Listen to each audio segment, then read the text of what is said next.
చేయాల్సిన నేను చేస్తే నాకు కావాల్సినవన్నీ ఆయనే చూసుకుంటాడు. నా పిల్లల సంగతి ఆయనే చూసుకుంటాడు, నా అప్పుల సంగతి ఆయనే చూసుకుంటాడు, నా రోగాల సంగతి ఆయనే చూసుకుంటాడు, నా కేసుల సంగతి ఆయనే చూసుకుంటాడు. తమ్ముడు జాషువా బోల్డన్ని కేసులతో వచ్చాడు. సిద్ధు అనే మరో తమ్ముడు కూడా కేసులతో వచ్చాడు నా దగ్గరికి. వచ్చినప్పుడు వీళ్ళు దేవుని పనిలో మనసు పెట్టేశారు, దేవుడిచ్చిన భారం తీసుకున్నారు, వాటిని మర్చిపోయారు, వాటిని పట్టించుకోవాలా. వాయిదాకు పిలిచినప్పుడు పోయి హాజరు బలికి వస్తున్నారు. మొత్తం కేసులన్నీ కొట్టేపిచ్చాడు యేసయ్య. కొన్ని ప్రమాదకర పక్కా శిక్షలు పడే కేసులు కూడా మొత్తం తీసేపిచ్చాడు, కొట్టేపిచ్చాడు దేవుడు. ఎందుకు? వాటి గురించి ఒకప్పుడు ఆలోచించి భయపడ్డారు, దేవుని పనిలోకి వచ్చి వాటిని అసలు వదిలేశారు. మొత్తం తీసేశాడు.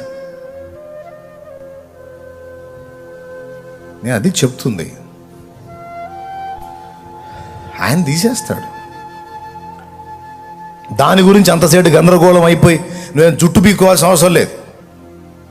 నీ పోషణ కూడా ఆయన చూసుకుంటాడు, బ్రతుకుదెరువు మార్గాన్ని కూడా ఆయనే చూపిస్తాడు. నువ్వు ఆయన కార్యాల విషయంలో భారం కలిగి ఉండాలి, గురి కలిగి ఉండాలి, ఆ లక్ష్యం ఏర్పరచుకోవాలి, ఆ పిచ్చిలోకి ప్రవేశించాలి. నువ్వు 1,000 సార్లు చెప్పమన్నా ఇదే చెప్తా. ఈ భారం ఏర్పరచుకోకపోతే మిగిలిన పనికిమాలిన సంగతులన్నీ నిన్ను భయపెడతాయి, ఆకర్షిస్తాయి. ఎంతమందికి అర్థమవుతుంది నేను చెప్పింది? అందరికీ. మొత్తం కేసులను తీసేశాడు దేవుడు, వాళ్ళ ఆర్థిక సమస్యలు తీసేశాడు, వాళ్ళని పోషించడం మొదలుపెట్టాడు. ఆయన పనిలో వాడుకుంటా ఉన్నాడు వాళ్ళని.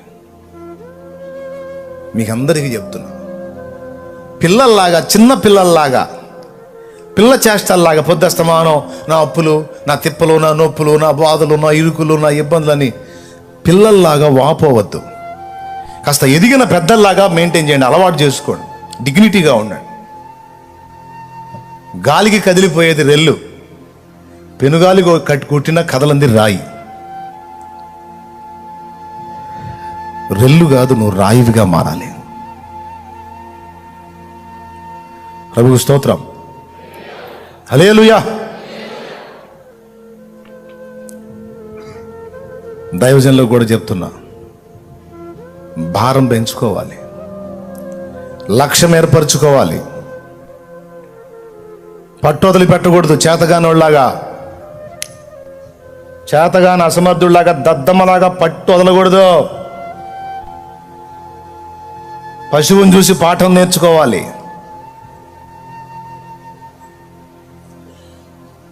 పక్షిని చూసి పాఠం నేర్చుకోవాలి. కోడి పుంజులు తెలుసుగా, కోడి జాతిలో 2 రకాలు ఉంటాయి, జాతి కోడి, పూరి కోడి అని. పూరి కోడి కూడా ఎదుటి కోడి మీద పందెం చేస్తుంటుంది, కొడుతుంటుంది. పందాలు 2 జరుగుతాయి, జాతి కోళ్ళు, జాతి తక్కువ కోళ్ళ పోరాటాలు. జాతి తక్కువ కోడి ఉంటే దెబ్బల మీద తిరుగుతూ ఉంటుంది, అది కూడా కోత వేస్తుంది, దెబ్బల మీద తిరుగుతూ ఉంటుంది. దాన్ని తీసుకెళ్ళి పందెంలో వేస్తే అవతలి కోడి కత్తి తగిలిందాక ఎగిరెగిరి కొడుతుంటుంది. ఇది అవతల కోడి కత్తి తగిలిందనుకో దీనికే ఇక గగనాలు లేచిపోయింది, ఎటుపోయింది అంతుండదు. పూరి కోడి లక్షణం అది. జాతి కోడి అట్లా కాదు.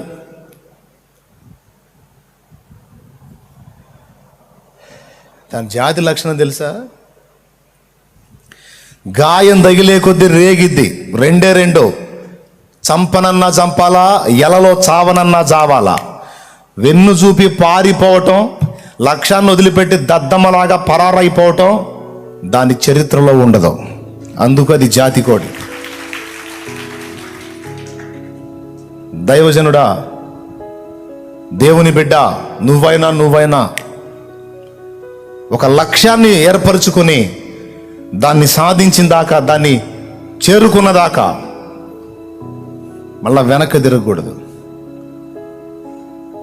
నాగటి మీద చెయ్యి పెట్టి వెనక తట్టు చూచువాడు నాకు అన్నాడా?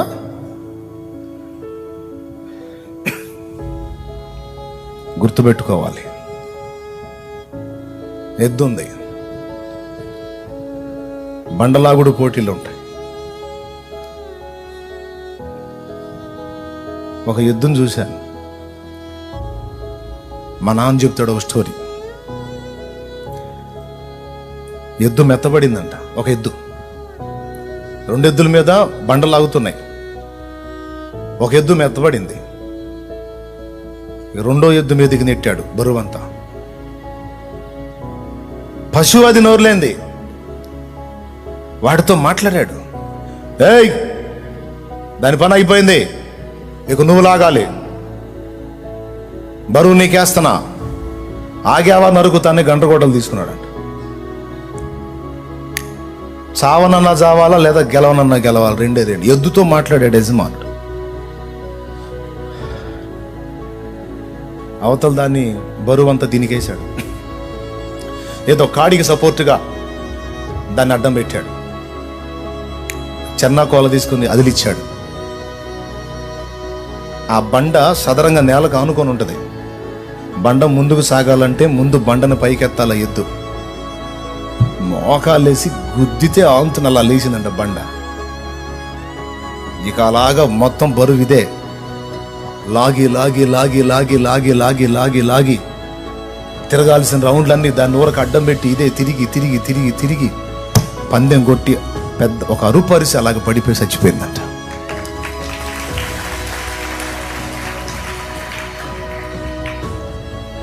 అరుపేంటో తెలుసా? యజమానుడా, నీకు గెలుపు తెచ్చాను, చచ్చిపోతున్నాను. Praise the Lord. హల్లెలూయా.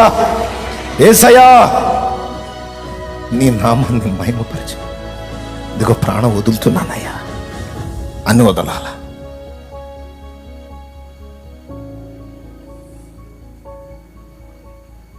దద్దమ్మల్లాగా ఉండకూడదు, పిరిగి పందల్లాగా ఉండకూడదు, వెన్ను చూపేవారిలాగా ఉండకూడదు. దానికి అర్థమైపోయింది, బరువంతా నా మీదే పడింది, నేనే లాగాలి. పట్టిందే. మోకాలేసి నేలను గుద్ది బండను అలా లేపి లాగటం మొదలుపెట్టి విజిలేసి గెలిచింది అన్న దాకా తిరిగింది.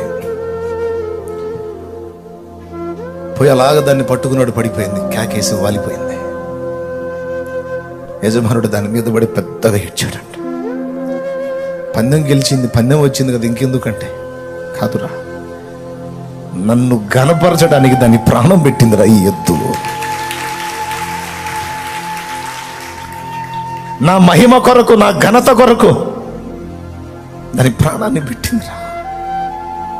ఆ పిచ్చి తల్లి దాని బరువు కూడా దీని మీద వేస్తే 2 బరువులు కలిపి లాగి నన్ను ఘనపరిచిందిరా అని దాన్ని ముద్దులు పెట్టుకొని, చచ్చిపోయిన ఎద్దును ముద్దులు పెట్టుకొని బోరు బోరు నడుస్తున్నాడు. నిజంగా జరిగినాయి. నోరు లేని పశువు అది. ఎంత ఉత్తముడు మన యజమానుడు, ఎంత గొప్పవాడు. ఆయనకి ఘనత తెచ్చే విధంగా బతకాలి, ఘనపరచాలి. ఒక లక్ష్యాన్ని ఏర్పరచుకొని దాన్ని సాధించి ఆ గెలుపును చూపించి ఊరికిపోయేటప్పుడు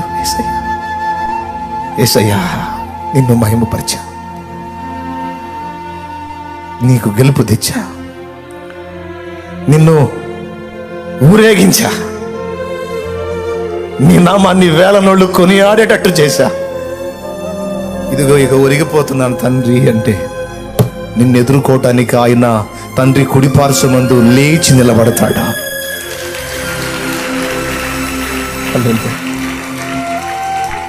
హల్లెలూయా. నువ్వు రోషం గల్లవాడవైతే, రోషం గల్లదానివైతే ఈ మాటలు గుండెల్లోకి తీసుకుంటావు, ఛాలెంజ్గా తీసుకుంటావు. మనుషుల మెప్పు, మనుషుల గొప్ప పక్కన పడేస్తావు. తుచ్చమైన శరీర వ్యామోహాలు పక్కన పడేస్తావు.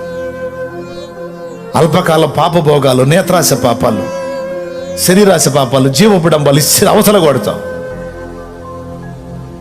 దేవుడిచ్చినటువంటి లక్ష్యాన్ని సాధించడానికి ఖచ్చితంగా కార్యోన్ముఖురాలువై నడుం కడతావు.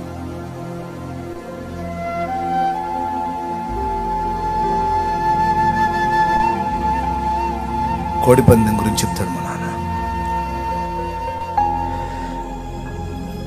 ఒక కోడిని పందానికి వేస్తే అప్పుడు పాపం చాలా పందాలు కొట్టింది, మెత్తపడింది.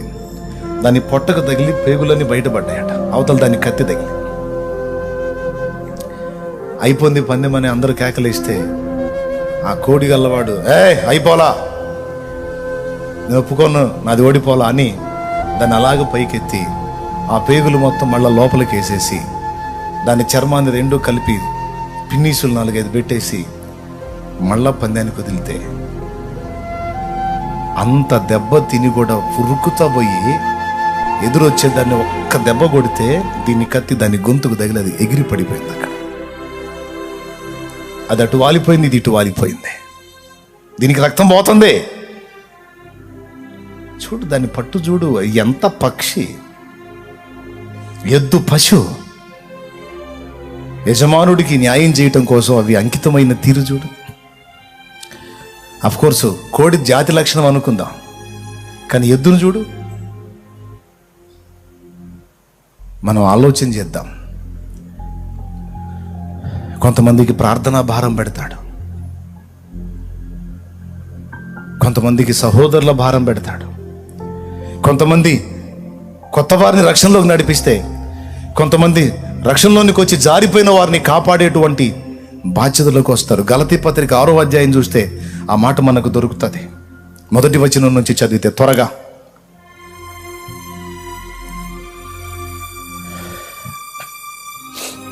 సహోదరులారా, ఒకడు ఏ తప్పిదములైనా చిక్కుకుని ఎడల ఆత్మ సంబంధులైన మీలో ప్రతివాడు తానును శోధింపబడునేమో అని తన విషయమై చూచుకొనుచు సాత్వికమైన మనస్సుతో అట్టివాణ్ణి మంచి దారికి తీసుకుని రావలెను. దారి తప్పిన సహోదరుణ్ణి ఒకని భారములను ఒకడు భరించి ఇలాగూ క్రీస్తు నియమమును పూర్తిగా నెరవేర్చుడి. చూసావా భారం? అదొక భారం. కొంతమందికి సహోదరుల భారం ఇస్తాడు. ఆత్మీయంగా దిగజారిపోయి వెనక్కి జారిపోయిన వారిని వెతుక్కొని వారిని తిరిగి బలపరుచుకొని మళ్ళా సహవాసంలో కలుపుతూ ఉంటారు. బర్నబా లాంటి వాళ్ళు హెచ్చరిక పుత్రులు. తారుసు వెళ్ళిపోయిన సౌలుని వెతుక్కుంటా పోయి మళ్ళా తీసుకొచ్చి మందలో కలిపాడు బర్నబా. కొంతమందికి పౌలు భారం, కొంతమందికి బర్నబాల భారం, కొంతమందికి మోషే భారం. వీరులు పోరాడే వాళ్ళు యుద్ధ రంగంలో పోరాడుతూ ఆత్మల కొరకు అహర్నిశలు శ్రమిస్తే వారి పక్షంగా మోషే వాళ్ళ చేతులెత్తి రాత్రులు మేలుకొని పగళ్ళు ప్రయాసపడి మొర్ర పెట్టి అంగాళార్చేటువంటి మోషేలు కొంతమందికి వాళ్ళకి భారం, దేవుడిచ్చిన భారం. ప్రార్థన చేస్తా ఉంటారయ్యా అని. అసలు ఏ భారం లేదా నీకు? అట్లయితే అసలు నువ్వు కరెక్ట్గా ట్యూన్ కాల దేవునితో. ఈరోజు నువ్వు ఏ భారం లేకుండా ఉండటానికి వీల్లేదు. నాకు అర్థమైంది అన్నోళ్ళు చేతులు ఎత్తండి నేను చెప్పిన మ్యాటర్. యజమానుడి కాడి మెడ మీద ఎత్తుకొని మోసే ఎద్దు వలె ఉంటావా? ఉన్న బరువు అంతా దించేసుకొని ఏ కాడి లేకుండా హ్యాపీగా బలాదూరుగా తిరిగే పనికి మళ్ళ పశువులాగా ఉంటావా? ఎలా ఉంటావో నువ్వే నిర్ణయించుకో. యజమానుని ఘనతను దృష్టిలో పెట్టుకొని పందెం గెలిచి కేక వేసి చచ్చిన ఎద్దువలే నువ్వు ఉంటావా దైవజనుడా? లేకపోతే అల్ప విజయాలతో సంతోషపడి ఏదో కొద్దిగా సాధించావులేని అంతటితో ఆగిపోయే పనికిమాలిన మార్గాల్లో ఉంటావా? రంది ఉండాలి, కసి ఉండాలి, పట్టుదల ఉండాలి, ఒక గురి ఉండాలి, దాన్ని సాధించడానికి పట్టుదల ఉండాలి. దద్దమ్మలాగా ఉండకూడదు. మీలో రోషం గల వారు చాలామంది ఉన్నారని నేను అనుకుంటున్నా. మీరు ఎలా తయారవుతారో నిర్ణయం మీదే.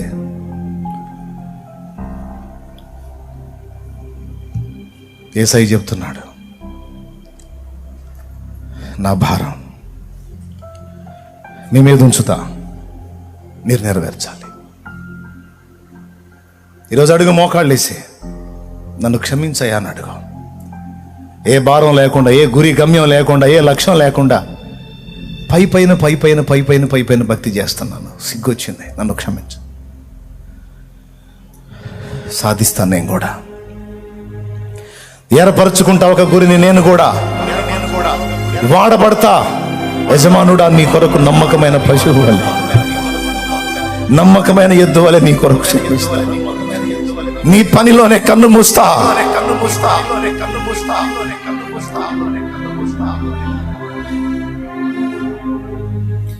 ఒక నక్షత్రం దిగిపోతుందంటే ఇంకొక నక్షత్రం పైకి లేవాలి. ఒక పాత్ర శక్తి క్షీణం అవుతుందంటే మరో పాత్ర రెడీ కావాలి. ఒక వీరుడు అస్తమించే సమయం వచ్చింది అంటే మరో వీరుడు లేవాలి. ఒక గొప్ప పాత్ర కనుమరుగైపోతుందంటే ఆ ఉనికిని కాపాడి ఆయన మహిమను, ప్రభు మహిమను ఊరేగించేటువంటి మరో నాయకుడు రెడీ కావాలి. అలాంటి రంది కలిగిన వ్యక్తుల కోసం యేసయ్య కనిపెట్టుకొని చూస్తాడు.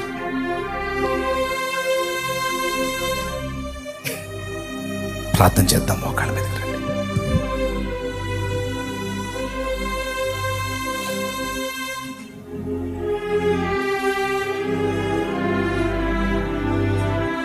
పనికి మాలినోళ్ళలాగా ఉండకూడదు. శ్రమపడే తత్వం, శ్రమపడే మనసును ఆయుధంగా ధరించాలి. నిద్రపోకూడదు. సాధించకుండా నిద్రపోకూడదు. అనుకున్న దాన్ని గెలవకుండా నిద్రపోకూడదు. దద్దమ్మల్లాగా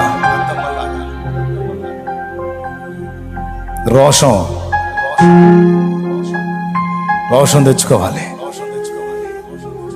అనుకున్న కార్యాన్ని నెరవేర్చి దేవునికి చూపించేదాకా పిచ్చి పిచ్చి ఆలోచనలోకి వెళ్ళకూడదు. శరీర వ్యామోహంలోకి వెళ్ళకూడదు.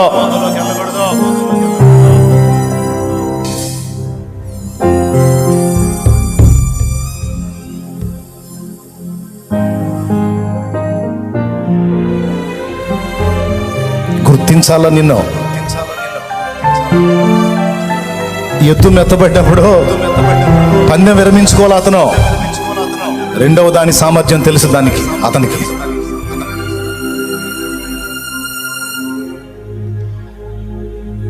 ఈరోజు కొంతమంది యోధులు, దైవజనులు, గొప్పవాళ్ళు, యేసు నామాన్ని ఘనంగా ఊరేగించిన వాళ్ళు కన్ను మూశారు. సువార్త చేసేవాళ్ళు, సంఘ కాపర్లు, నీకు తెలుసా, తెగులు చేత 400 మంది కంటే ఎక్కువ మంది దైవజనులు కన్ను మూశారు.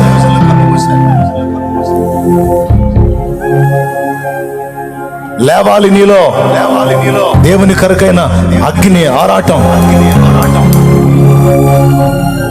ఎవరున్నారు నా దాసులు నా దగ్గరకు వచ్చేసరి, ఇంకెవరున్నారు నాకు భూమి మీద అని దేవుడు వెతికితే యేసయ్యా నేనున్నాను.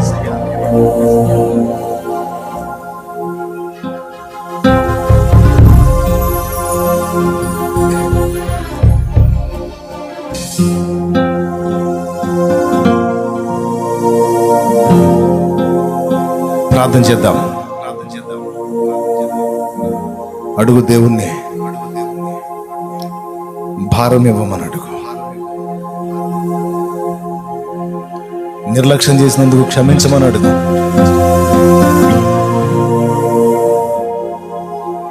దద్దమ్మలాగా ప్రవర్తించినందుకు క్షమాపణ అడుగు. రోషం తెచ్చుకో. కన్నీరు గారు, ఇదిగో నేను ఉన్నానయ్యాను. యేసయ్య ఓటమి ఒప్పుకునేటట్టు చేస్తావా? నా యోధులు, నా దాసులు వచ్చేశారు, మేము ఎవరిని పంపిద్దాము? మా నిమిత్తము ఎవడు పోవును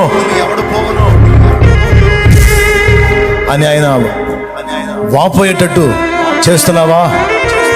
లేకపోతే ప్రభువా ఇదిగో నీ దాసుడు, ప్రభువా ఇదిగో నీ దాసురాలు బతికే ఉందయ్యా, నీ దాసుడు బతికే ఉంటాడు. నేను కూడా కన్ను మూసినప్పుడు అలా అనుకో ప్రభువా.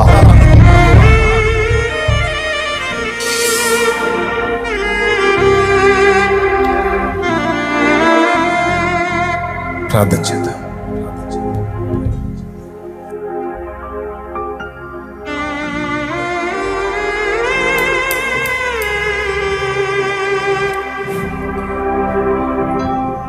నీ దాసుల్లో ఇంకా ప్రాణం నిలిచుందయ్యా.